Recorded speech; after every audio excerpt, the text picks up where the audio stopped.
Pronto. Primeiramente, eu gostaria de dar as boas-vindas a todos e a todas no dia de hoje. É com honra que eu faço a abertura desse evento, que visa aprimorar o conhecimento e debater temas relevantes para a nossa sociedade. A Defensoria Pública do Estado do Pará, representada pela Escola Superior, sempre irá apoiar eventos com o propósito de melhorar a formação do seu corpo funcional, bem como elevar os debates jurídicos. Não poderia deixar de lembrar que o evento conta com a parceria da ADPEP, a Associação das Defensoras e Defensores Públicos do Estado do Pará, nossa parceira de sempre na formação do conhecimento. Gostaria de agradecer o nosso palestrante, que disponibilizou um pouco do seu tempo para transmitir os seus conhecimentos, e bem como o mediador, que irá coordenar os trabalhos do evento. Sinceramente, meu muito obrigado. Queria somente ressaltar a importância do tema da palestra, demonstrando a sua enorme relevância na atualidade. Sem mais delongas, pois o mais importante é a palestra em si e a transmissão do enorme conhecimento do tema proposto, eu deixo o meu muito obrigado pela atenção. Grande abraço para todos. Bom evento, excelente evento.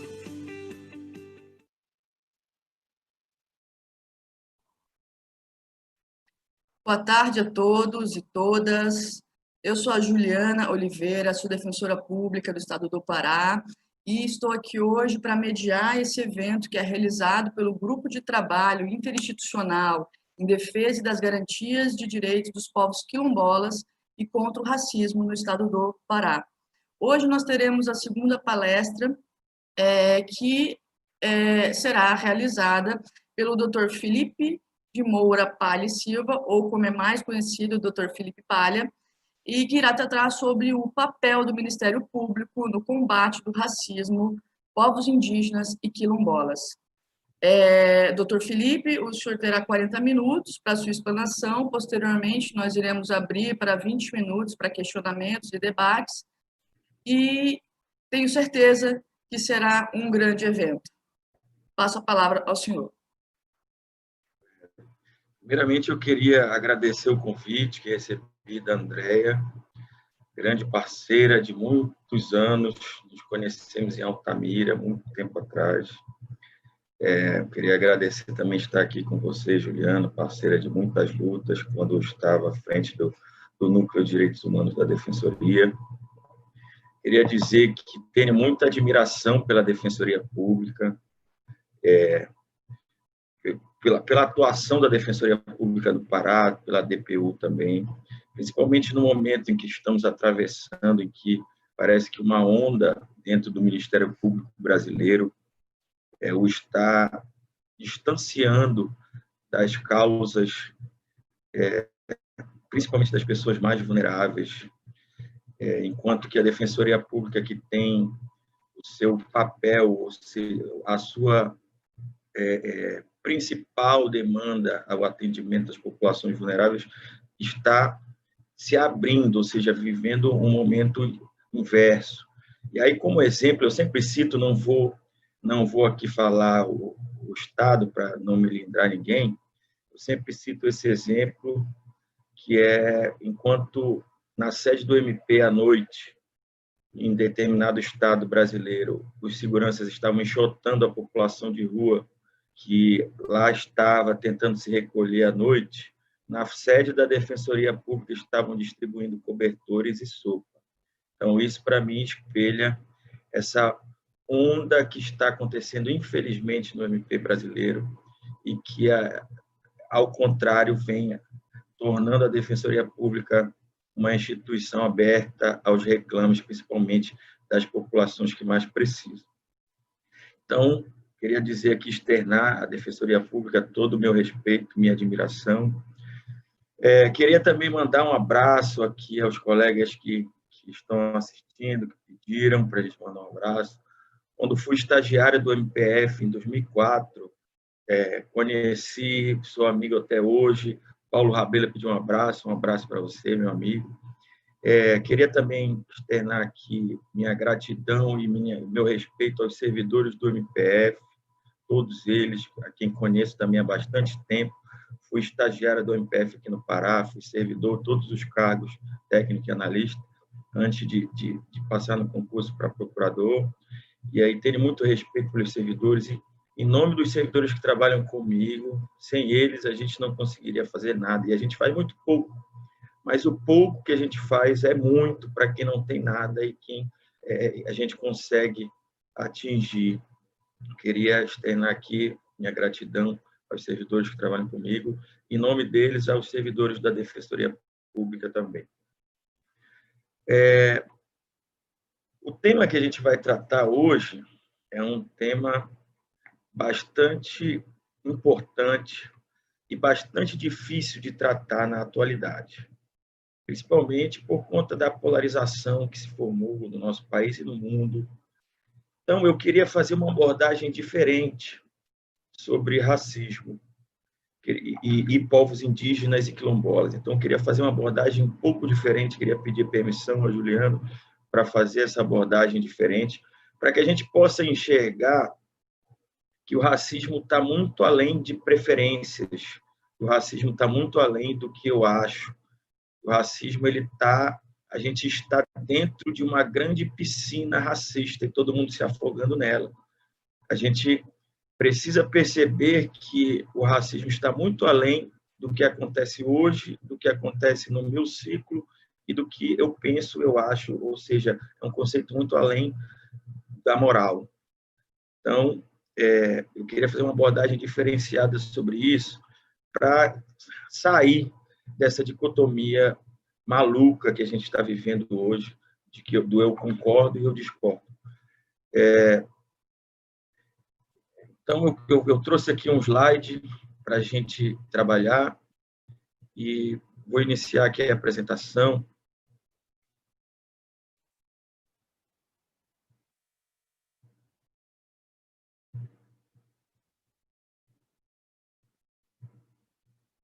Como é? Tá certo? É assim mesmo? Ah, não, é porque ele já estava aqui. Então, vamos lá.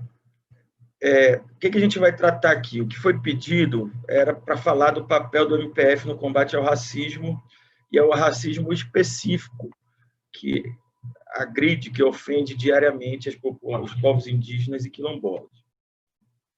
Então, o que a gente vai tratar? A gente vai tratar os principais aspectos relacionados à atuação do MPF em questões que envolvem disputa por direitos dos povos indígenas, quilombolas e também outros povos e comunidades tradicionais. A disputa por direitos de povos culturalmente diferenciados é uma luta diária de enfrentamento ao racismo estrutural. Então, a gente precisa colocar isso dentro dos conceitos para a gente poder sair do que eu chamei de eu concordo e eu discordo. Vamos nos alimentar da ciência para que a gente possa sair desse obscurantismo, desse discurso raso de eu não concordo, eu discordo, etc. Então, é mais ou menos isso que a gente vai fazer. Então, eu vou trazer aqui a discussão sobre a legislação e a regulamentação sobre o tema, discutir um pouco as barreiras do racismo estrutural de uma maneira bem técnica, o mais técnica possível, sem dar opiniões, ou seja, as opiniões vão ficar para quem quiser depois discutir no debate. Vou falar um pouco sobre as dificuldades dos meios tradicionais de demandas judiciais para tratar esse assunto e falar um pouco do que a gente pode fazer, como temos meios de trabalho. E isso cabe tanto ao Ministério Público, que é o alvo aqui, mas onde estiver escrito o MPF, pode colocar a Defensoria Pública, que as discussões que a gente vai ter sobre estratégias de como trabalhar cabem perfeitamente para as duas instituições. E, no final, se der tempo, a gente discute uns casos concretos aqui sobre essa visão. Então, para poder fazer essa abordagem sobre comunidades, povos culturalmente diferenciados e racismo, a gente tem que voltar um pouco e falar sobre algo que é muito pouco discutido na academia, muito pouco discutido nas instituições, e que eu considero a gênese do racismo institucional, até das nossas instituições tem práticas racistas nesses temas, ou desconhecimento, ou porque as pessoas reproduzem as práticas que aprenderam, nasceram, se desenvolveram nesse ponto. Então, qual é o ponto que eu considero o ponto de partida? É que o Estado brasileiro ele é um Estado pluriétnico, ou seja, diversos povos formaram e formam o Estado brasileiro. Então, a nossa Constituição visionária nesse assunto, ou seja, a nossa Constituição é sim, mesmo quem queira que ela não seja, ela é sim antirracista. Por quê? Porque ela tem um propósito bem definido de combate às estruturas que se formaram no Brasil e que ocasionaram, ou seja, muito por fruto do racismo institucional e estrutural que existe na nossa sociedade, ela vem tentar romper com isso para que no futuro, com a prática da Constituição, com a prática do constitucionalismo, a gente pudesse chegar numa sociedade mais livre, mais justa, mais igual para todos os povos que formam a nossa sociedade. Então, como é que ela fez isso? Então, ela quer romper com o modelo pretérito e instituir uma nova forma de Estado. E ela reconhece o Estado brasileiro, então, como pluriétnico, não mais pautado em homogeneidades. O que isso quer dizer? Nós não somos apenas um povo, ou seja, tudo o que a gente está vivendo hoje, de perspectiva de assimilação, o índio quer ter, a gente vê discursos assim hoje do próprio governante, ou seja, em todos os poderes a gente vê, o índio também quer ser tal coisa, o índio quer também praticar o garimpo, não sei o quê, o índio quer ser brasileiro, ou seja, essa perspectiva ela ofende de morte a Constituição, porque a Constituição ela quer mudar o paradigma. E a Constituição bebeu onde para chegar a esse assunto, para chegar a essa conclusão? Ela bebeu naquela dicotomia grande que existia entre a Convenção 107 da OIT, de 1957, e a Convenção 169, que é, basicamente, as discussões são no mesmo período. A nossa Constituição 88 e a Convenção 69 da OIT 89, ou seja, a mudança de paradigmas. Antes, se pensava os povos originários e também os demais povos que formam a cultura brasileira como povos inferiores. E como eles são inferiores, nesse tipo de pensamento eles são inferiores, eles precisam se transformar em povos civilizados. Eles precisam se ocidentalizar, eles precisam se transformar. A partir do momento que eles se transformarem culturalmente no povo dominador, eles deixarão de existir. Ou seja, aqueles conceitos que a gente vê hoje, índio de iPhone, se não é quilombola, está andando de carro, ou seja, todos esses conceitos, eles partem dessa premissa equivocada da assimilação, que a pessoa, a partir do momento que ela for integrada à sociedade majoritária, sociedade ocidentalizada, ela deixaria de ser o que ela é e passaria a ser civilizada, entre aspas.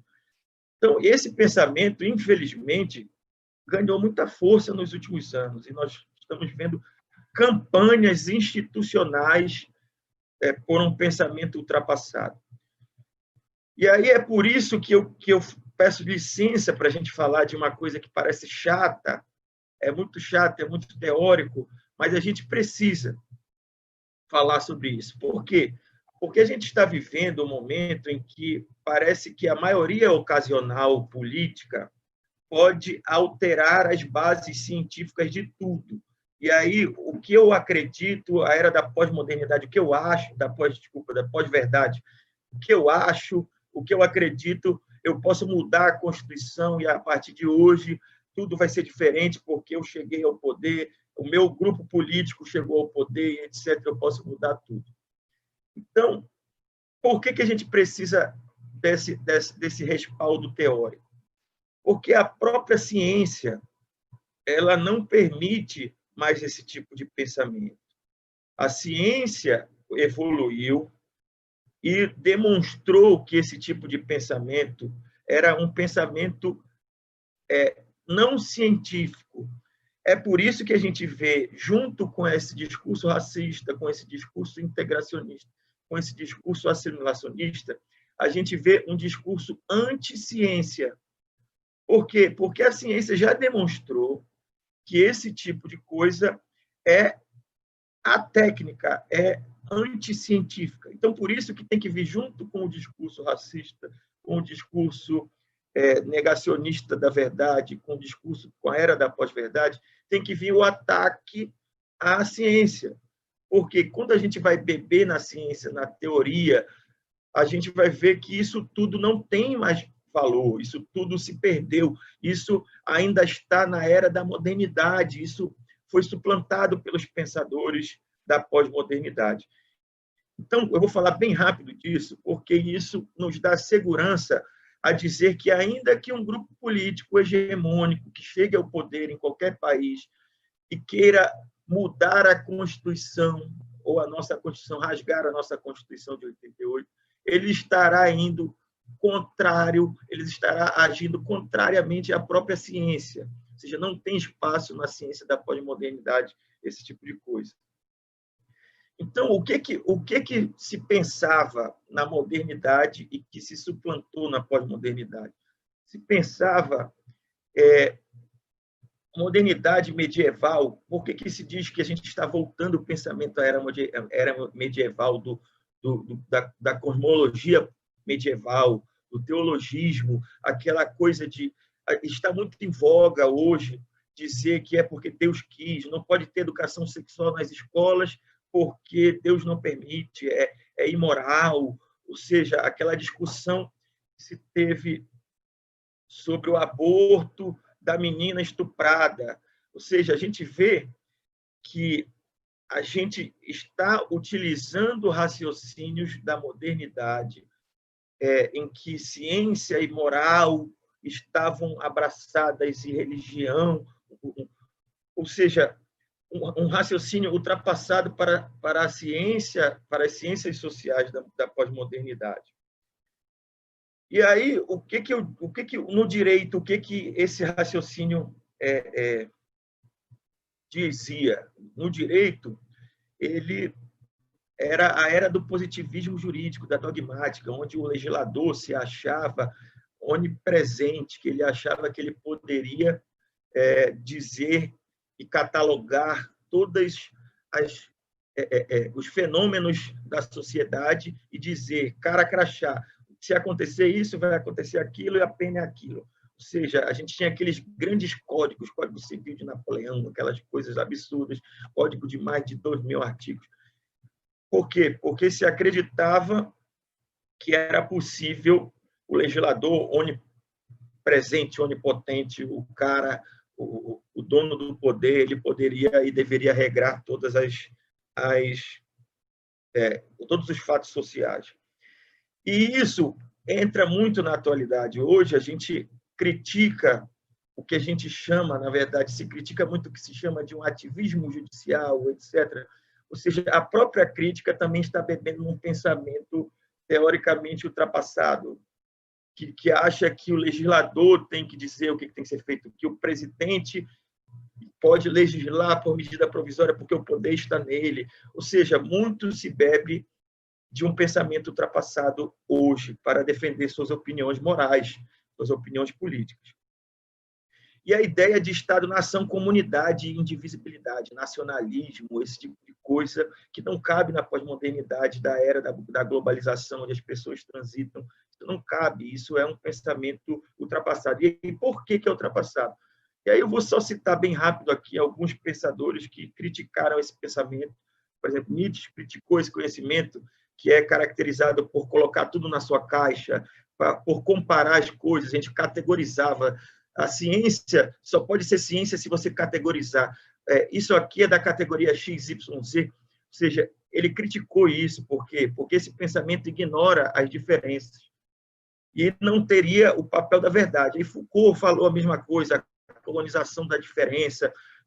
Einstein, por exemplo, para mudar um pouco das ciências sociais e para as ciências exatas, Einstein falou da teoria da relatividade, criticou o espaço-tempo absoluto de Newton, a mecânica quântica, quando você observa um objeto, você o transforma, ou seja, uma partícula está ao mesmo tempo em dois lugares, ou seja, tudo foi quebrando. A ciência pós-moderna quebrou os raciocínios da modernidade.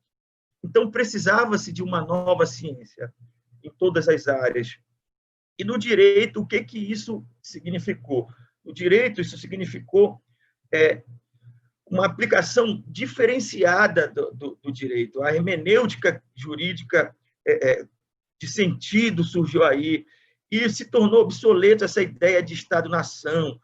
Hoje a gente teve a internacionalização dos direitos humanos, ou seja, diversas coisas no campo que diminuíram de uma maneira cientificamente correta o espaço de atuação do Estado em determinados assuntos, por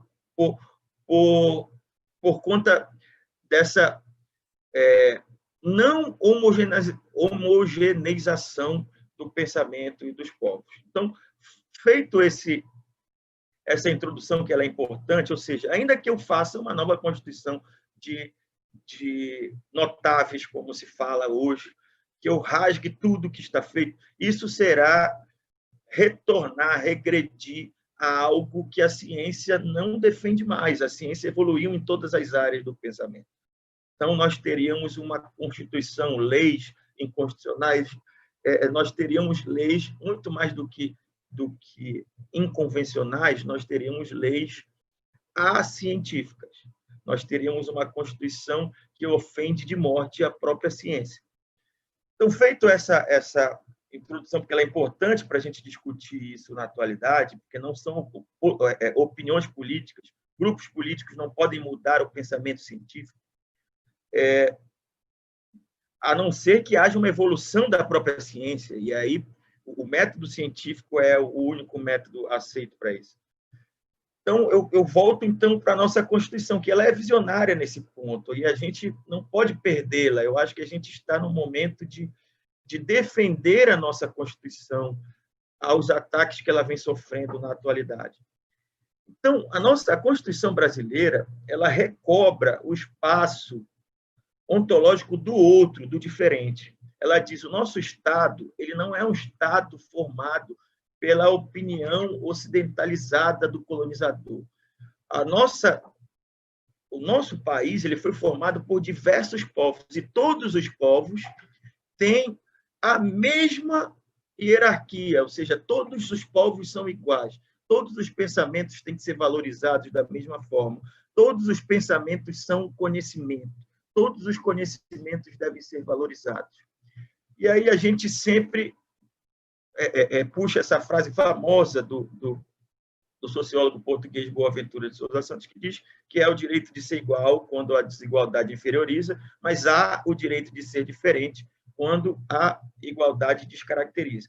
Isso é de uma profundidade muito grande, e isso está em toda a nossa Constituição. Então, é preciso fazer uma leitura pluriétnica, uma leitura plural de todo o texto constitucional. A Constituição, quando fala em propriedade, ela está falando, na verdade, em propriedades. Ou seja, da mesma forma que a apreensão da propriedade pelo pensamento ocidental, de forma de propriedade, de exploração da propriedade, tem que ser valorizado, lá no artigo 5º da Constituição, que fala do direito à propriedade, também está a propriedade culturalmente diferenciada, que é a propriedade dos povos originários, as suas terras, que é uma forma diferente de pensar a propriedade. É uma propriedade totalmente diferente da apreensão que nós, no nosso apartamento, que a gente pensa no condomínio de prédio, etc., é uma propriedade totalmente diferente, assim como dos povos quilombolas, dos povos tradicionais.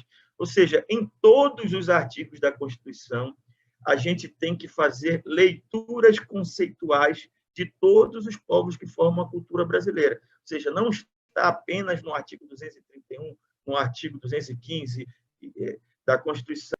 Ou seja, aquele tratamento dos povos diferenciados. Nós não temos um capítulo dentro da Constituição que trata de povos culturalmente diferenciados. A Constituição como um todo é uma Constituição plural, pluriétnica, é uma Constituição de todos os povos, e todos os conceitos constitucionais têm que ser lidos dessa forma. E aí, ela é explícita nesse ponto do que eu estou dizendo. O que confirma o que eu estou dizendo? Quando ela diz assim, ó, o Estado impõe ao Estado o dever de garantir a todos o pleno exercício dos direitos culturais, que é o 215, eu citei, 216, as formas de criar, de fazer, que são diferentes, formadoras da cultura, das manifestações culturais brasileiras. Quando diz que é patrimônio cultural brasileiro, a identidade, a ação, a memória, as formas de expressão, os modos de criar, fazer e viver, que são diferentes. Quando ela trata do território cultural dos povos diferenciados, do artigo 231 para frente. E o que é importante também a gente dizer? Isso não é um tratamento apenas dos povos indígenas.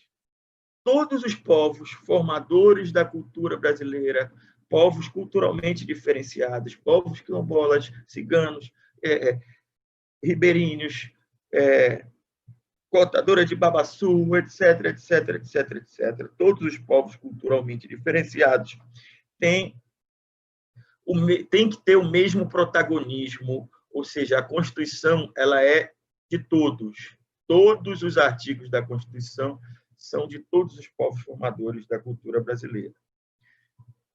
Então, falando nisso, qual é o novo padrão? É o respeito à heterogeneidade na regulamentação da vida. Ou seja, as pessoas são diferentes, respeite as diferenças. E as diferenças têm que ser respeitadas no mesmo grau. Isso para todos, para os agentes públicos, os agentes políticos e para a sociedade civil. Grupos étnicos são categorias atributivas e identificadoras empregadas pelos próprios atores. Isso é importante.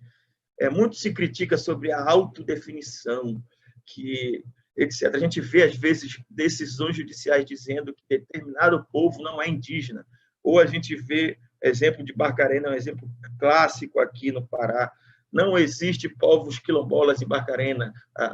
O município tem coragem de colocar isso em documentos oficiais do município. A SPU diz, eu não reconheço comunidades quilombolas. Por quê? Porque estão em ambientes urbanos. Deixaram de ser quilombolas a partir do momento que vivem em ambiente urbano.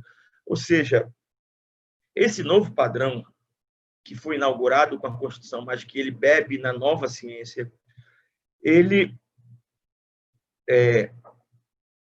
ao respeitar a diferença, ele garante que os grupos étnicos são categorias atributivas identificadoras empregadas pelos próprios atores.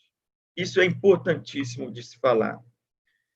Então, olha, a coletividade que tem o poder de se reconhecer em suas formas de expressão, sob pena da gente negar a eles a sua própria realidade, o que significa dizer que a representação de si própria ou a autocompreensão do grupo é o que importa. Então, qualquer atitude de alguém de fora do grupo que diga você é ou você não é determinada coisa, está quebrando o paradigma científico da atualidade e, principalmente, a nossa Constituição. Então, o que tudo isso que eu disse traz de regras e que vale a pena a gente ter sempre esse checklist quando trabalha com isso? É vedado ao legislador, ao administrador, ao juiz, a qualquer outro ator estranho ao grupo, dizer o que esse grupo é de fato.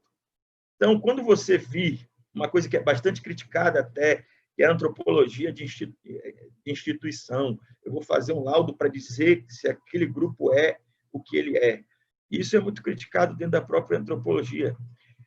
Uma antropologia da instituição, ou seja, de fora para dentro, um negócio meio estranho, e que está ganhando muito espaço na FUNAI, por exemplo. Ou seja, se criando antropologia para dizer que aquela comunidade não é indígena, para dizer que ela não deve ter seu território demarcado porque ela não é indígena, ou determinado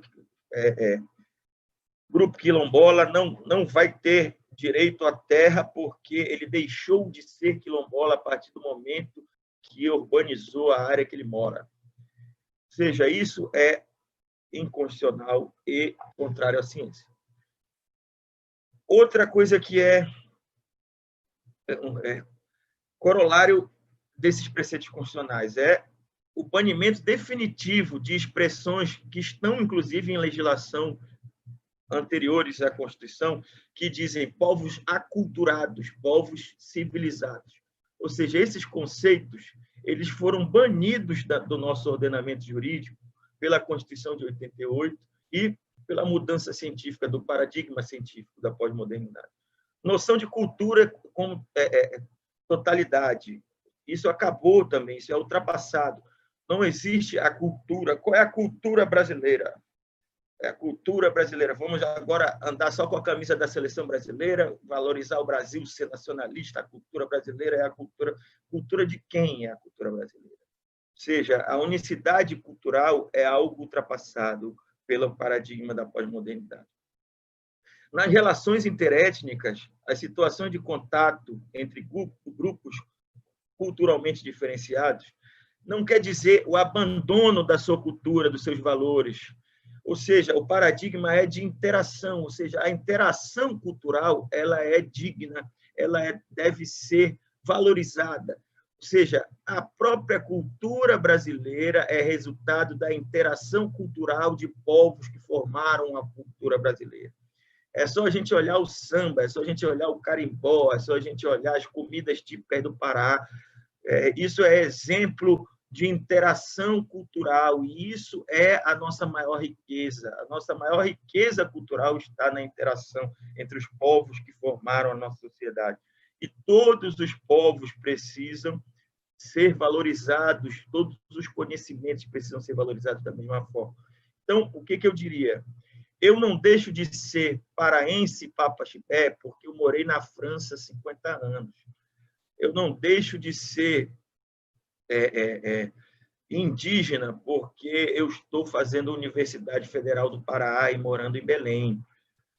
Ou seja, esses paradigmas, esses conceitos, eles estão arraigados de um racismo estrutural, que a gente vai falar mais na frente, mas, principalmente, eles estão arraigados por uma anticiência, por um paradigma ultrapassado, um paradigma da modernidade ultrapassado, que não cabe mais na evolução científica que nós temos na atualidade. Então, o que a gente precisa garantir depois de discutir tudo isso? Garantir o direito à identidade, ou seja, são diversos povos, eles são os donos de dizer quem eles são, ou seja, isso pressupõe que existem várias formas de compreender e ver o mundo, não é a minha forma que é a melhor, ou seja, existem várias formas de compreender, e a gente precisa compreender que uma cultura não é superior à outra. E como é que a gente faz isso? Isso requer uma atitude de controle e um esforço muito grande do observador, que aí eu vou dizer no caminho para frente da nossa palestra, que é a consciência antirracista que nós temos que ter em tudo que nós vamos fazer. Como trabalhar no paradigma antirracista? Ou seja, é uma conduta positiva que nós temos que ter. Não adianta só se abster. Eu não sou racista porque eu fico aqui na minha. Na verdade, precisa de condutas positivas. Ou seja, exige uma participação em um processo de entendimento. Exige um esforço do observador. O observador, dentro do seu espaço cultural, para poder conhecer e tomar uma atitude antirracista diante dos diversos povos que formam a cultura brasileira, ele precisa de uma atitude positiva. E onde a gente encontra uma solução para isso. Eu acho que o pensamento de Habermas é bem interessante. Ele diz: a realidade simbolicamente pré-estruturada constitui um universo que permanece hermeticamente fechado, ininteligível às olhadas do observador. Ou seja, observar uma cultura diferente é ininteligível para nós. Por quê? Porque nós temos nossas pré-compreensões, a nossa própria cultura, a gente tem os nossos preconceitos, a gente está embebedado por um racismo, por uma assimilação, pelo conceito anterior de que esses povos são bárbaros, são inferiores, eles precisam, eu vou levar a cruz para eles porque eles têm que acreditar em Deus, e etc, etc, etc, etc, etc. A gente está com quantos anos, eu diria, quantos milênios bombardeado por esse tipo de pensamento. Então, a gente precisa de uma postura proativa. Ou seja, o mundo social da vida só pode ser entendido pelo sujeito que faça a sua competência de linguagem através da ação, ao estabelecer essas relações interpessoais. Ou seja, a gente precisa penetrar nos mundos culturalmente diferenciados, ao menos virtualmente. A gente precisa se comunicar com os membros desses espaços, se convertendo em membros próprios desse meio, ou seja, tentando se transformar num ator, num membro, pelo menos potencial dessa sociedade. Como essa sociedade pensa, o que ela acha sobre determinados conceitos. E aí tentar, numa atitude dificílima, pensar igual. Pô, se eu fosse desse grupo determinado, como eu pensaria determinada coisa? E aí, usando esse juízo de igualdade de valores entre as formas de pensar, aí sim a gente chegaria às melhores soluções. Então, para isso, a gente precisa dessa tradução, essa mediação antropológica. A gente precisa estudar aquele povo determinado, saber como é que ele pensa, como são os conceitos, como é a vida, como é o ritual de determinadas coisas, como ele pensa a propriedade, como ele pensa qualquer coisa. A gente precisa fazer com que a nossa Constituição seja traduzida culturalmente a esse povo, a sua forma de pensar diferenciada. Na esfera legislativa, toda normatividade precisa dessa compreensão sobre pena de duas coisas. A primeira é ofender os direitos dessa população, mas não só isso. É ineficaz as medidas legislativas aplicadas nesses campos, se elas não fizerem uma correta tradução intercultural. A gente vai falar nos exemplos mais tarde os erros que isso ocasiona diuturnamente no Estado brasileiro, nos exemplos que a gente vai citar. E o juiz, é aí que cabe a nós, enquanto operadores do direito, o juiz também precisa disso. O juiz, a gente tem que mudar o paradigma. O juiz não tem que decidir com a sua cabeça. O juiz, a gente não tem que propor ações com a nossa cabeça quando a gente está tratando desses assuntos.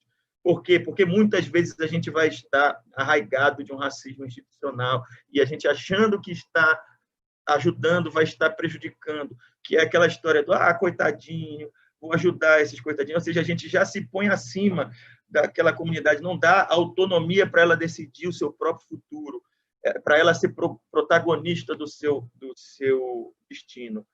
Então, o juiz ele precisa desse postulado da inteligibilidade dos povos para poder tomar as decisões. E a gente também, para propor nossas ações, a gente vai falar aqui de outros métodos de atuação, porque a própria propositura de ações judiciais não é o melhor caminho para a gente seguir nesses temas, porque o judiciário não é um espaço aberto ainda para isso, para diversas concepções diferentes de mundo.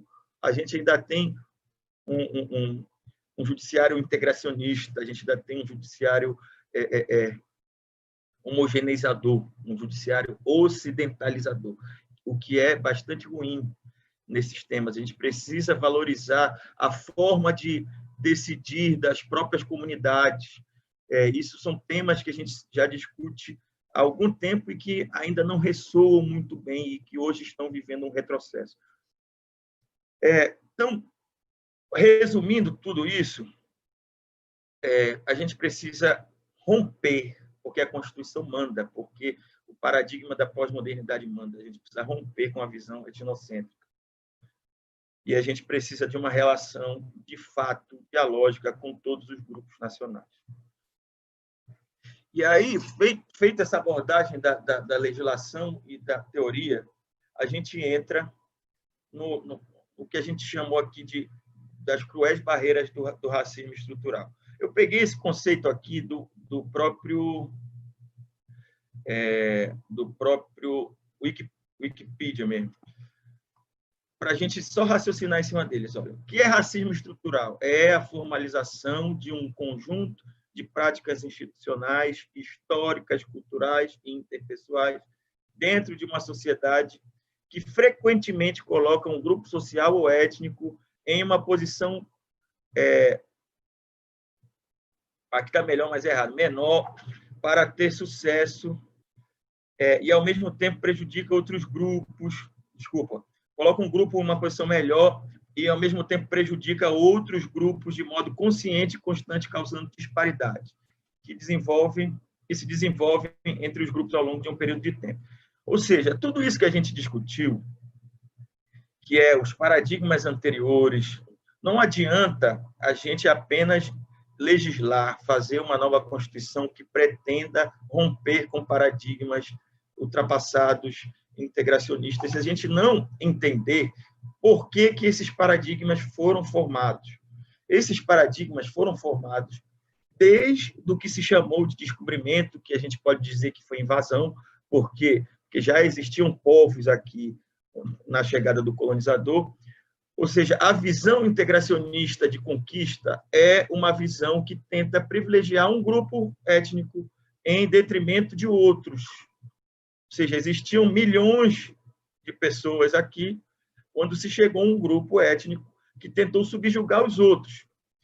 Então, esses paradigmas que foram criados a partir de uma estrutura de racismo, da instituição de um racismo estrutural. Isso precisa estar muito bem colocado na nossa cabeça. Então, a gente precisa ser antirracista para poder aplicar a Constituição, porque a Constituição é antirracista.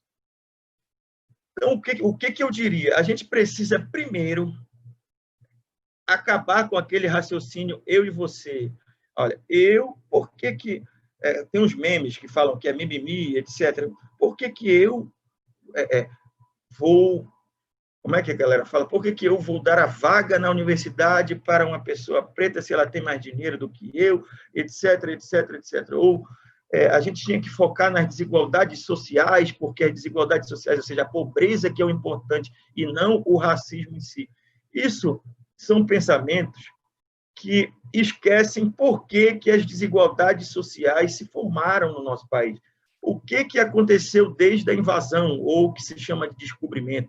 Por exemplo, a apropriação das propriedades que existiam, ou seja, do território, como um grupo étnico tentou subjugar os outros, como trouxe outros grupos étnicos para cá através do tráfico negreiro, como esses grupos étnicos também foram subjugados. O que essa estrutura racista transformou na concepção da nossa sociedade? Ou seja, a Constituição visionária disso é antirracista. Então, quebrar os paradigmas exigem a nossa postura antirracista, que é de se colocar como um observador potencial dos diversos grupos que formaram a etnicidade brasileira e dizer o Estado é pluriétnico. O Estado não é formado por uma única etnia que quer homogeneizar as outras.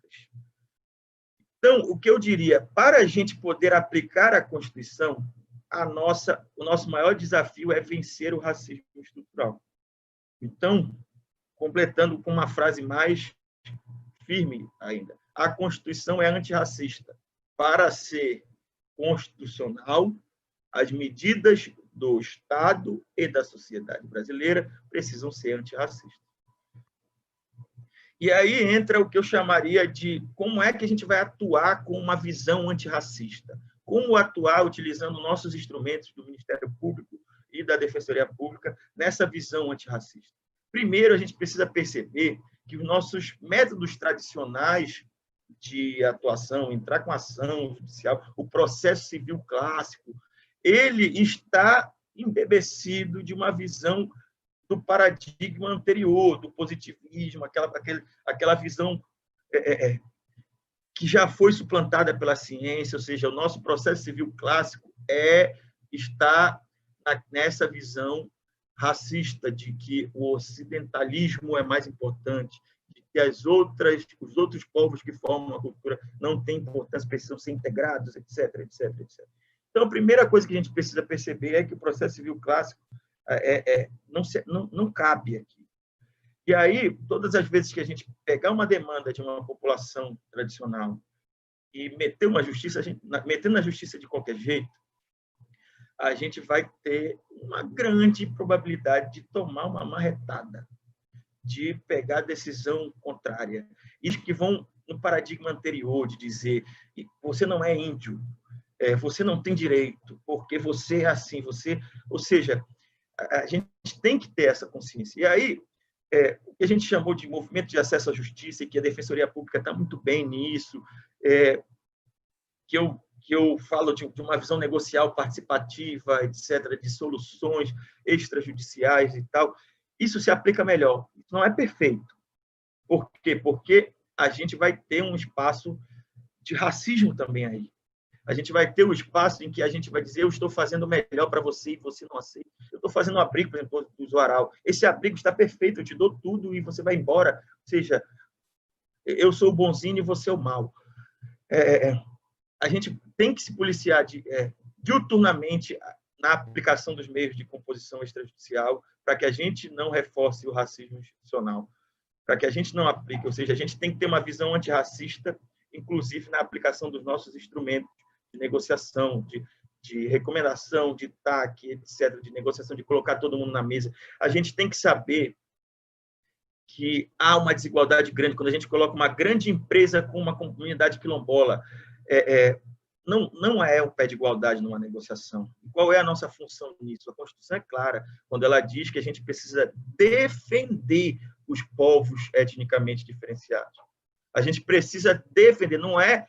Aí a gente é acusado, tem gente que acusa agora com essa loucura que a gente está vivendo, é uma atuação ideológica, é atuação não sei o quê. Ou seja, a Constituição é clara com o papel das instituições de defesa das comunidades culturalmente diferenciadas. Então, a gente precisa primeiro entender o que é o racismo estrutural que diariamente a comunidade briga contra. A gente precisa ver o que os nossos instrumentos têm disso e, na aplicação, fazer aquilo que eu falei, tentar ser um ator em potencial daquela comunidade. E não dizer, eu vou dizer, porque o Ministério Público é o bambambam, vai dizer o que aquela comunidade precisa e o que ela não precisa. Na verdade, a gente tem que garantir o protagonismo daquela comunidade, daquela forma de pensar diferente. Ou seja, a gente precisa garantir as regras do jogo, igualdade nas regras, e quem vai definir o seu futuro é a própria comunidade. E aí, o protagonismo, o meio extrajudicial, como a gente pensar isso com uma visão antirracista, mudança cultural, a gente precisa mudar nossos cursos de direito para ontem. É triste a gente ver a nossa carga positivista, a nossa carga do Estado juiz, do que eu quero ser juiz porque eu vou decidir a vida dos outros, eu sou foda, eu sou o cara. Ou seja, a gente precisa mudar muito para a gente conseguir chegar a uma atuação jurídica antirracista. E aí, eu vou pular, a gente precisa mudar nossas caixinhas, a gente tem que atuar de uma maneira diferente. Não adianta a gente mandar ofício para tudo quanto é lugar e ficar que nem, achando que a gente manda, as pessoas obedecem e tal. A nossa atuação é, sim, uma atuação política, não tem jeito, a gente tem que fazer reunião, a gente tem que fazer com que a população, muitas vezes, compreenda conceitos que não são compreendidos daquela forma, ou seja, há muita má-fé nessas negociações, um grande empreendedor chega numa comunidade e oferece, parece que a gente está há 500 anos, oferece meia dúzia de coisas e ludibria todo mundo. Ou seja, é isso, é isso. A gente precisa entender que a realidade é assim. E aí, qual é a nossa postura? Qual é o nosso trabalho nisso? O nosso trabalho é claro pela Constituição. A Constituição manda que a gente faça isso.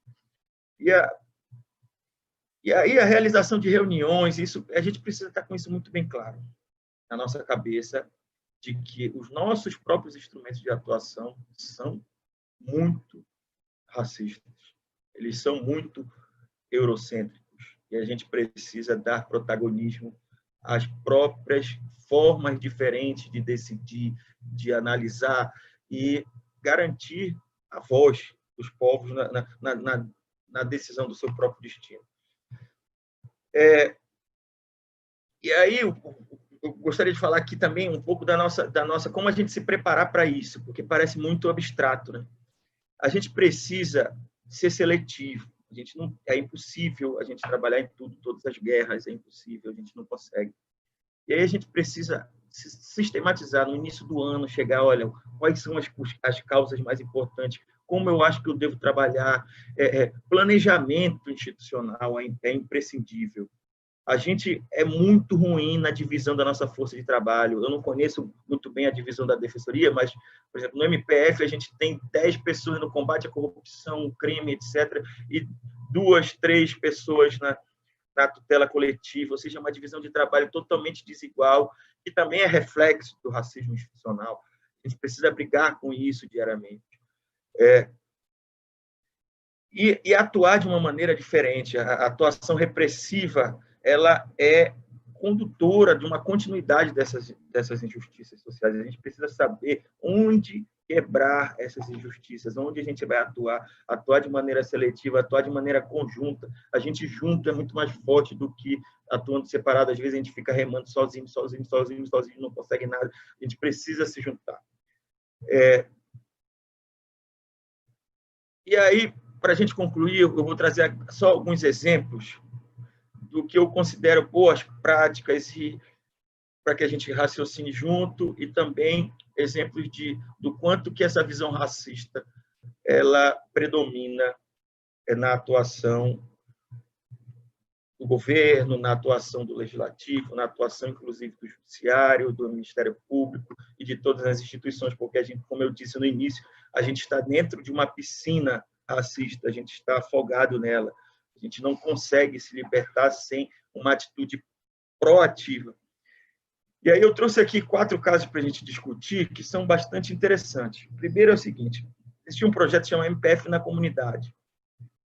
É importante a gente ter a visão antirracista do seguinte: muitas vezes, ou na maioria das vezes, as comunidades nem sabem o que é o MPF. As comunidades não sabem o que é a Defensoria Pública. As comunidades não sabem quais são as atribuições de cada instituição, não sabem diferenciar uma coisa da outra. Então, a gente precisa ir aos locais como um ator em potencial daquela comunidade, para aí sim tentar saber quais são as suas necessidades. A gente não consegue, com uma visão assimilacionista, com uma visão eu sou o cara, eu sei tudo que aquelas comunidades precisam, eu vou fazer o bem para aquelas comunidades, ou seja, uma visão completamente eurocêntrica. A gente não consegue descobrir, e muito menos ter atitudes ou atuações que realmente resolvam problemas das comunidades. Então, um exemplo de boa prática é esse MPF da comunidade. Vocês fazem essa itinerância também. Eu acho que a gente precisa se juntar. Eu acho que a gente precisa juntar esforço, porque a gente não tem grana para fazer isso, é muito custoso. A gente precisa se juntar para ir junto e se tornar esses atores em potencial dessas comunidades para saber quais são os problemas. E aí eu coloquei aqui violação de direitos territoriais das comunidades tradicionais ribeirinhas do Marajó. Isso é um problema crônico, que tem tudo a ver com os paradigmas que a gente discutiu e que tem tudo a ver com racismo. A apropriação territorial do Marajó, ela é um grande espelho da apropriação colonial no Brasil. se esqueceu, ou, na verdade, se escondeu que existiam pessoas ali. E aí se dividiu, se entregou títulos a brancos europeus. E aí a gente tem uma estrutura fundiária, a gente tem uma estrutura de mão de obra, uma estrutura de apropriação econômica do espaço territorial, que é o maior reflexo que eu conheço do racismo.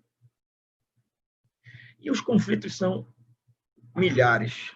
A gente vê, por exemplo, vou dar um exemplo de um leilão que ia ter agora, mês passado, um leilão de quase todas as terras do Marajó, de uma empresa. O leilão era na vara de falência de Curitiba. Grande parte da área grilada, quase todo o Marajó titulado para uma empresa, Brumasa Trevo. E lá na vara de Curitiba, alguém ia adquirir o Marajó inteiro, com um monte de gente dentro, um ribeirinho dentro, um quilombola dentro, um monte de gente. Então, isso é o espelho do Brasil. O laboratório do Brasil, eu diria, é o Marajó. Brasil, já existiam muitas pessoas aqui, e aí alguém disse, isso aqui é meu, vamos rachar aqui, vamos fazer aqui, e aí vamos tirar todo mundo de dentro e jogar fora, essas pessoas são invisíveis, não existem, etc. Então, o nosso maior desafio enquanto atuação no Marajó é tentar, de alguma forma, nessa visão antirracista, garantir direitos para essas populações originárias do Marajó. E, para isso, a gente precisa ter atitudes proativas antirracistas. E aí a gente tem que entrar com ação? Tem, mas a gente não pode colocar o tudo ou nada na ação, porque a gente corre o risco de dizer, não, é do fazendeiro, que o fazendeiro comprou e não sei quando, etc. Tá, mas essa população aqui vive há 200 anos aqui, mas não tem direito, porque as terras eram todas da coroa portuguesa, etc, etc. Então, um exemplo de boa prática e um exemplo da visão antirracista que a gente precisa ter no Marajó a gente precisa ir, saber quais são os problemas e ver que existe uma estrutura ali, econômica, fundiária, que é uma visão disso tudo que a gente discutiu aqui. De que aquelas comunidades precisam ser integradas, tem que ser mão de obra barata para o fazendeiro, que muitas vezes mora no Rio de Janeiro, na Vieira Solto, e apenas faz a exploração econômica do açaí, do gado, do etc, etc, etc. O segundo exemplo é um exemplo interessante que a gente está vivendo aqui na capital, que é a migração venezuelana da etnia Warao. Um típico caso de uma população indígena em situação de cidade, em situação de rua, etc. E a gente vê o quanto que o racismo institucional impera, inclusive quando pessoas de boa vontade tentam ajudar. A gente não consegue ser aquele cara que é um protagonista em potencial da forma de visão da comunidade. Ou seja, a gente sempre quer pensar da nossa forma, a gente sempre quer fazer o que a gente acha melhor. Eu estou ajudando esses pobres coitados aqui. Ou seja, a grande maioria dos erros que se comete na política de acolhimento à população Warao é por conta de uma tradução intercultural ineficiente ou inexistente, porque a gente não quer pensar como a população pensa, ou como o que ela gostaria, e não quer dar protagonismo a ela para decidir o seu próprio futuro. A própria forma de abrigamento parece que se quer domesticar aquelas pessoas. Vamos tirar das ruas. Você não pode levar sua criança para pedir esmola, porque aqui é errado. Ou seja, é um pensamento completamente racista. O terceiro exemplo é um exemplo também emblemático, que é o impacto da pandemia da Covid-19 nas populações culturalmente diferenciadas e o quanto que o Estado brasileiro, ineficiente e muitas vezes racista, está atuando. E aí, ao invés de a gente falar tudo que está acontecendo, todo mundo vê no jornal, falar a parte ruim, eu vou falar a parte boa. Não fosse a atuação das próprias comunidades, a gente teria visto um genocídio de fato, uma morte em massa nas comunidades.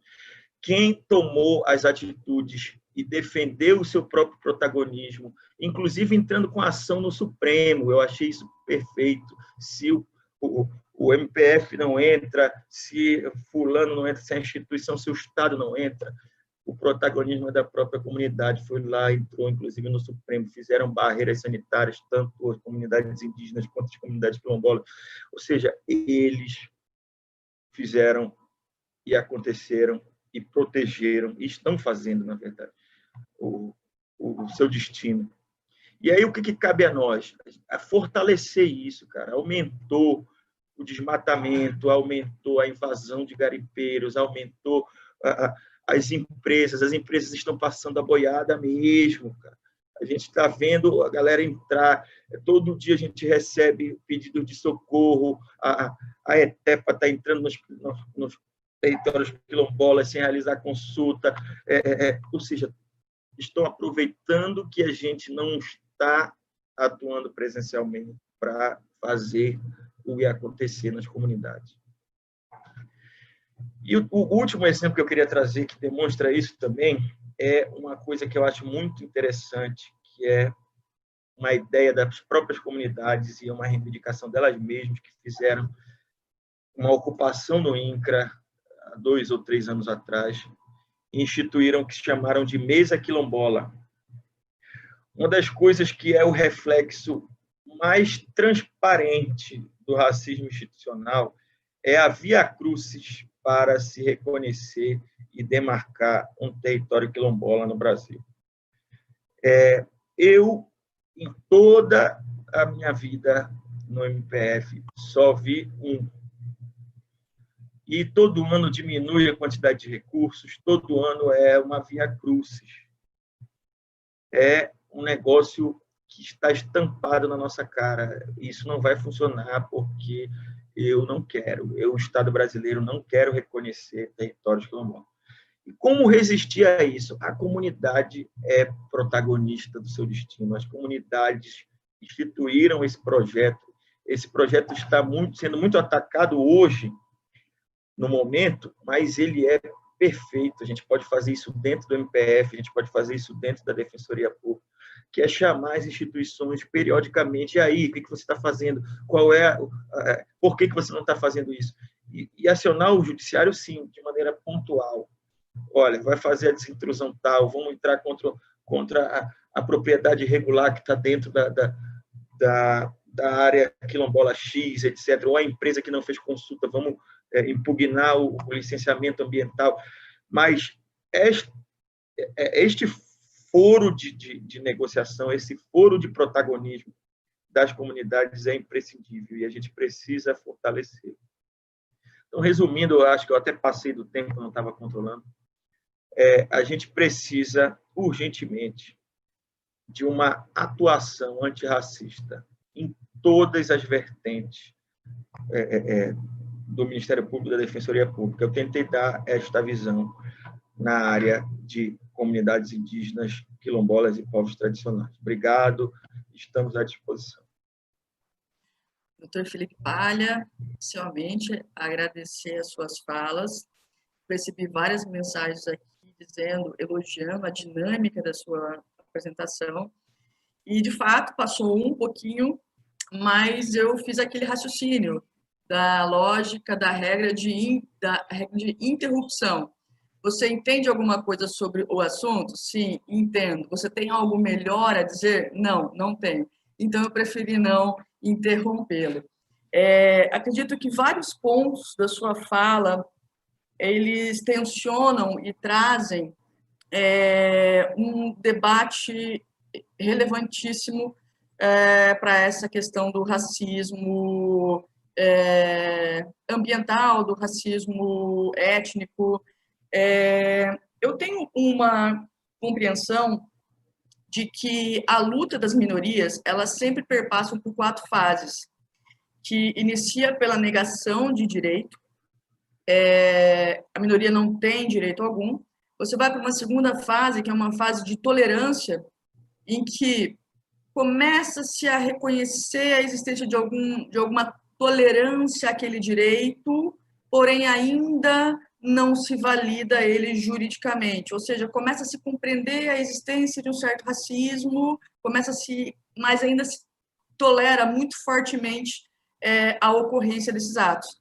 Tem uma terceira fase, que é a fase de reconhecimento, que acredito que foi a fase anterior à Constituição de 1988, em que o legislador ele reconhece, até porque a lei dos crimes raciais, né, ela é um pouco anterior, ele reconhece a existência desse fato, reconhece que é um fato grave, de necessária, inclusive, tipificação, e você chega na Constituição de 1988 numa quarta fase, que é a fase de valorização, em que aquilo que o senhor falou sobre a conduta positiva, ela se impõe.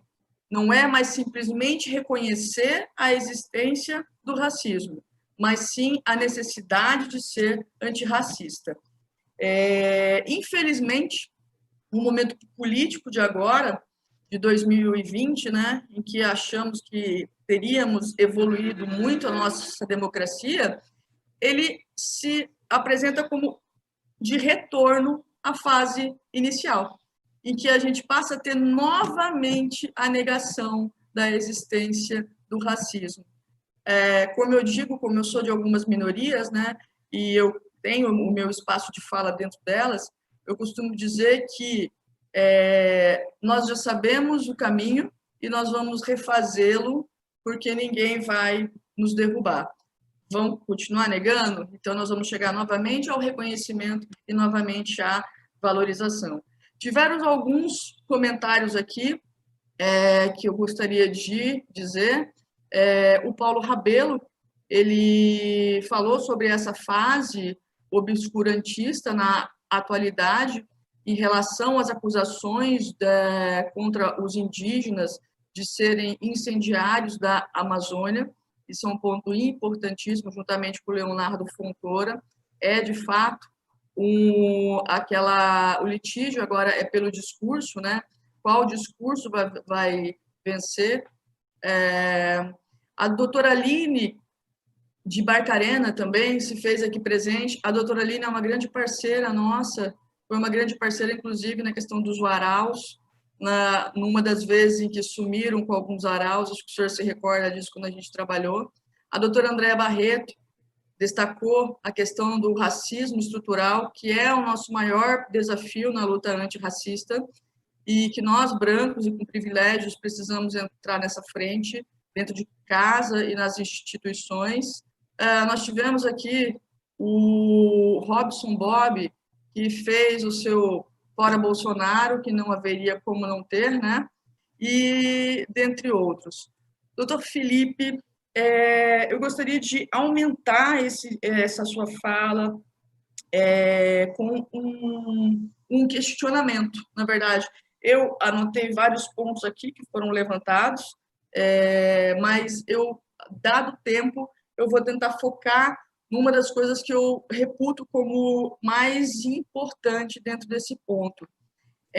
O senhor falou sobre a questão da mediação, que, de fato, a gente, no início, por exemplo, dessa pandemia, participamos de várias rodadas de mediação, né, com o poder público, e a gente conseguiu muita coisa, conseguimos evoluir bastante na questão das políticas públicas para a contenção do vírus. Inclusive com uma atuação interligada, estratégica entre MPF, MPE, DPE e DPU, que conseguiu, como resultado, uma diminuição da curva, né? Mas eu gostaria que, nesse ponto aqui desse tema, o senhor falasse sobre o que é o direito à consulta livre, prévia e informada e como ela vem ocorrendo hoje no contexto dos grandes empreendimentos aqui no estado do Pará. E passa a palavra novamente. Perfeita pergunta. Eu costumo reforçar o seguinte: às vezes a gente não consegue convencer o interlocutor apenas com o reconhecimento de direitos. Então, eu sempre bato que a consulta prévia ela é imprescindível, inclusive, para a eficácia das medidas. Vou lhe dar um exemplo. Eu dou um exemplo do abrigo dos Waral. eu faço um abrigo no padrão internacional de abrigamento, vamos supor que as agências internacionais deram um aval, está aqui o abrigo. Isso acontece no Brasil inteiro. Porém, aquele abrigo, aquela forma de abrigamento, ela não é eficaz ou não é a forma de abrigamento que aquela comunidade está em busca quando ela está nesse deslocamento forçado. E aí, o que acontece? A gente percebe que muitas dessas pessoas ainda continuam em pensões alugadas, em áreas periféricas, muitas pessoas continuam ainda na rua. E aí a gente vê muitos discursos do seguinte tipo, eles não querem, aqui tem tudo, tem comida, tem não sei o que, tem não sei o que, eles não querem. E a gente percebe que o governo acaba gastando muito dinheiro em vão. Por quê? Porque aquela política pública não é adequada àquela comunidade. E aí, o instrumento correto para você saber qual é a medida, seja ela administrativa, seja ela legislativa, seja ela... Eu vou sair até da questão de licenciamento, de ofensa de direitos, porque a gente pensa que consulta prévia é só no licenciamento ambiental, como diz o governo. Vou fazer no licenciamento ambiental meia dúzia de audiências públicas e fiz consulta prévia, ou seja, vou meter goela abaixo das comunidades. Esse projeto aqui, elas não vão participar de nada, a gente não vai levar em consideração a opinião delas em nada, mas a gente fez consulta. Ou seja, essa é a postura do governo brasileiro e desde sempre, na verdade. Eu nunca vi um processo de consulta prévia legítimo, um processo de consulta prévia em que o povo, de fato, participasse da construção e fosse protagonista do seu futuro. Por quê? Porque, como existem várias visões, a gente precisa de todas as visões, inclusive sobre desenvolvimento, e elas precisam influenciar naquele projeto. Então, vou sair da área do projeto e vou falar de medidas em que o governo está investindo recursos. A consulta prévia livre informada nada mais é do que a própria comunidade, primeiro, entender o que é aquilo, depois, de acordo com a sua própria organização social, discutir aquela medida, e depois de ela entender, ou seja, ela é informada, depois de ela discutir, porque ela é livre para se auto-organizar e discutir como ela bem entender, ela vai emitir uma decisão sobre aquilo. Olha, a gente não concorda com isso, porque, na nossa visão, isso vai fazer aquilo outro, aquilo outro. Então, voltando à questão do abrigamento, se a gente não fizer algo nesse sentido, a gente não vai saber quais são os anseios da população rural, por exemplo, a gente não vai saber o que ocasionou a migração forçada dele, o deslocamento forçado, e o que eles estão em busca. Então, se a gente não fizer isso de maneira objetiva, se a gente não fizer isso de maneira de boa fé, a gente vai gastar recurso público e a política vai ser sempre ineficiente. Então, voltando à política, voltando à consulta prévia livre e informada, além de ser um direito, por tudo isso que a gente conversou, pela ruptura do paradigma, porque a gente tem um Estado pluriétnico, todos os conceitos da Constituição devem ser revistos ou vistos de acordo com as diversas concepções de mundo. Ou seja, a gente precisa ser esse ator em potencial. Isso é a consulta prévia. É você ser esse ator em potencial em qualquer medida, desde a medida mais banal à medida mais complexa, que é a construção de uma hidrelétrica que inunde uma determinada comunidade indígena, por exemplo. Então, a gente precisa tirar essa roupagem monstruosa do direito à consulta prévia. O direito à consulta prévia é tudo isso que a gente discutiu nessa palestra hoje, nessa conversa aqui hoje. É você mudar a forma de você pensar a própria Constituição brasileira. Ou seja, não existe democracia sem a oitiva de seus cidadãos. E, no caso, exatamente. para a população tradicional, nós temos um instrumento previsto internacionalmente, que é a consulta prévia livre e informada. E acredito que o que a gente sofre hoje, ela não é livre na medida em que as empresas ou mesmo o próprio governo acaba atuando para alterar a voluntariedade da manifestação da vontade, como o senhor mesmo falou, a questão da entrega do espelho, antigamente, né? Chegam lá, oferecem mundos e fundos, oferecem emprego para a comunidade, aquilo, e não só vão lá, na verdade, para retirar eles do seu território. Não é livre, geralmente ela não é prévia, porque acaba ocorrendo que os empreendimentos ou aquilo que eles querem fazer, eles vão fazendo e depois avisando ou concomitantemente, né?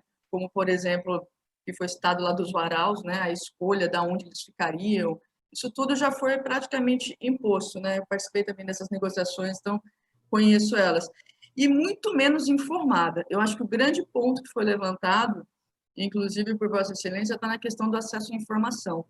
Se nós, já nos espaços do sistema de justiça, que são espaços de poder, não temos acesso à informação, que dirá a informação que de fato chega a eles para que eles possam tomar uma decisão verdadeiramente válida, né? Eu vou E a finalizar tradução cultural que a gente falou aqui, só fazendo um adendo na sua fala, ela é uma via de mão dupla. A gente precisa do entendimento culturalmente diferenciado, mas eles também precisam. Então, a parte informada é até nisso. A gente precisa entender os conceitos. Existe uma estratégia muito eficiente, uma estratégia racista muito eficiente, que é você rachar as comunidades para você poder entrar nelas. E isso é diariamente feito pelo governo, pelas empresas aqui no Pará. Aqui na Amazônia, você chega, pega um grupo, metade para cá, e você oferece alguma coisa, e aí a gente vê que as pessoas estão numa situação calamitosa, e aí aceitam emprego na empresa, aceitam determinadas indenização por alguma coisa, aí eles dizem, não vai para todo mundo essa indenização, vai só para os diretamente afetados, os indiretamente afetados não vão. Aí, daqui a alguns anos, você vai ver aquela comunidade completamente arrasada, porque se criam grupos internos, isso é uma estratégia. Se você for olhar, tem um artigo bem interessante que fala sobre Mariana, que um pesquisador da UFMG fala exatamente sobre isso. Parece que eu estava lendo a atuação das grandes empresas no Pará.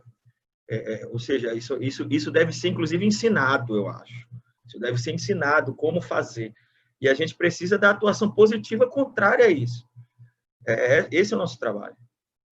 Até parece que são as mesmas empresas, né? Em Minas e aqui. Enfim.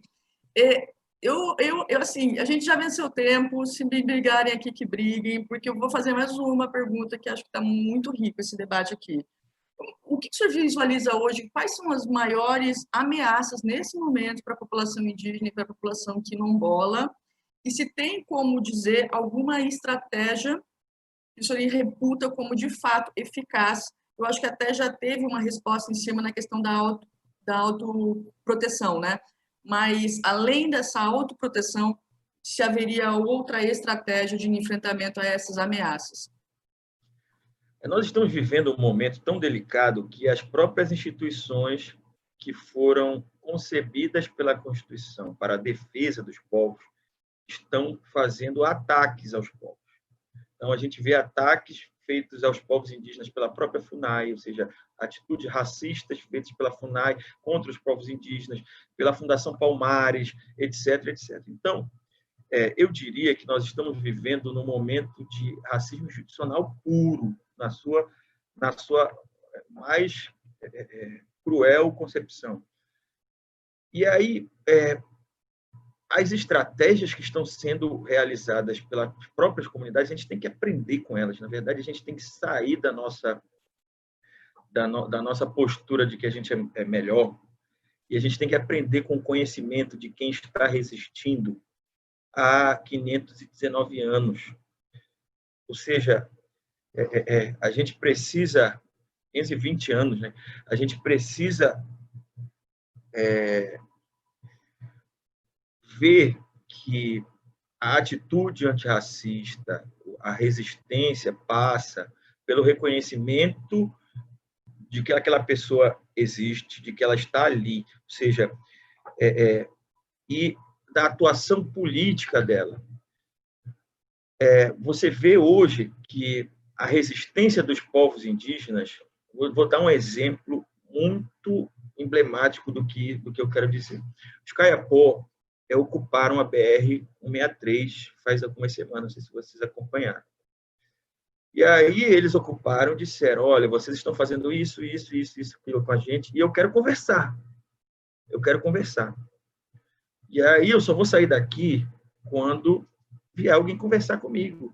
Eu quero alguém do DENIT, e alguém que possa dialogar e ter poder de decisão. E aí, rápido, saiu uma decisão judicial mandando desocupar. E aí que vem o que a gente acha que nós somos superiores aos povos. A gente acha que a gente vai resolver uma situação com uma canetada. Vou fazer uma recomendação linda, maravilhosa, que vou fazer uma petição inicial maravilhosa, vou fazer uma decisão judicial e todo mundo vai ser resolvido. Aí eu sou o cara. E aí a gente vê que no mundo, na prática, na realidade, uma petição, uma recomendação, uma decisão judicial até, falando aqui baixo entre nós, é nada. É nada, porque eles não saíram. Eles ficaram, as pessoas tiveram que ir lá. Quem é que ia mandar a polícia lá para desocupar? Ia ser uma catástrofe, poderia ser um novo Eldorado. Ou seja, imagina a repercussão negativa que isso teria. Então, a gente precisa raciocinar tudo isso que a gente conversou aqui hoje e bolar em conjunto com as comunidades e dando protagonismo a elas, e principalmente desmascarando o que está por trás da má-fé. Eu acho que o nosso papel é muito mais nessa tradução daqui para lá. Olha, você aceitar isso aqui, vai acontecer isso. Não há boa-fé aí. Se você aceitar determinada coisa, vai acontecer aquilo. Ou seja, o nosso papel é muito coadjuvante nisso. A gente precisa dar o protagonismo a quem, de fato, está sofrendo na pele. Nosso papel é pegar assim, às vezes não consegue marcar uma reunião com algum órgão responsável. Nosso papel é usar o nosso poder de requisição e dizer, olha, vamos fazer uma reunião, e aí colocar as pessoas para conversar na mesa, dando protagonismo de fala, protagonismo de atitude. Ou seja, é muito mais difícil para alguém negar algo no tete-a-tete do que dentro do seu escritório, no seu ar-condicionado. Lá você é o herói. Ou seja, você vê também muito... as pessoas são muito covardes. A gente vê muita covardia no palco, na rua, na praça, no tete-a-tete. As pessoas têm medo também. Então, né? A gente tem que voltar para a massa, a gente tem que voltar a pisar na lama para que a gente reconquiste o que está sendo destruído da nossa Constituição. Pois bem, fica a dica para o pessoal do sistema de justiça, né? Menos estrelismo e mais trabalho. E que esse é o nosso grande papel, na verdade, de fazer a tradução do juridiquês para que as comunidades compreendam e possam tomar a sua decisão, porque, de fato, nós saímos e são elas que ficam. Nós rodamos, vamos para várias outras comarcas, outros lugares, mas ali é a casa delas, é a moradia delas, e nós também não temos o direito de dizer o que é melhor para elas ali, né? Eu quero o próprio futuro, né? A gente está tratando de um direito intergeracional. Eles estão decidindo o futuro das próximas gerações, se aquela comunidade vai existir ou não. É uma decisão muito complexa, muito difícil, e que a gente não tem que tomar no lugar deles. A gente não tem que fazer acordo com a comunidade. Ou seja, a decisão sobre o seu próprio futuro, a sua existência ou a sua inexistência daqui a alguns anos, é uma decisão que é a comunidade que precisa tomar. Bom, eu quero convidar todo mundo para hoje assistir o webinário Comunidades Quilombolas, Conflitos Sociais e o Papel da Defensoria Pública, que vai ser mediado pela doutora Andréa Barreto, e vai ser nas redes sociais da ANADEP, que é a Associação Nacional dos Defensores Públicos, e que vai estar muito correlacionado com o nosso debate aqui, deixar um questionamento, que é a quem interessa a existência do racismo, e agradecer a todos que estiveram aqui com a gente, que se interessam pelo tema, agradecer à Escola Superior, agradecer à Associação dos Defensores Públicos, agradecer ao nosso grande defensor de direitos humanos, Dr. Felipe Palha, que eu conheço muito da atuação e tenho grande admiração por ele, e agradecer, por fim, aos verdadeiros defensores de direitos humanos, porque nós somos defensores de direitos humanos de gabinete. Os verdadeiros defensores de direitos humanos os povos originários, os povos indígenas, os povos tradicionais, os quilombolas que estão lá na linha de frente, resguardando a natureza. Obrigados a todos e finalizamos aqui. Eu que agradeço. Conte conosco sempre. Tchau.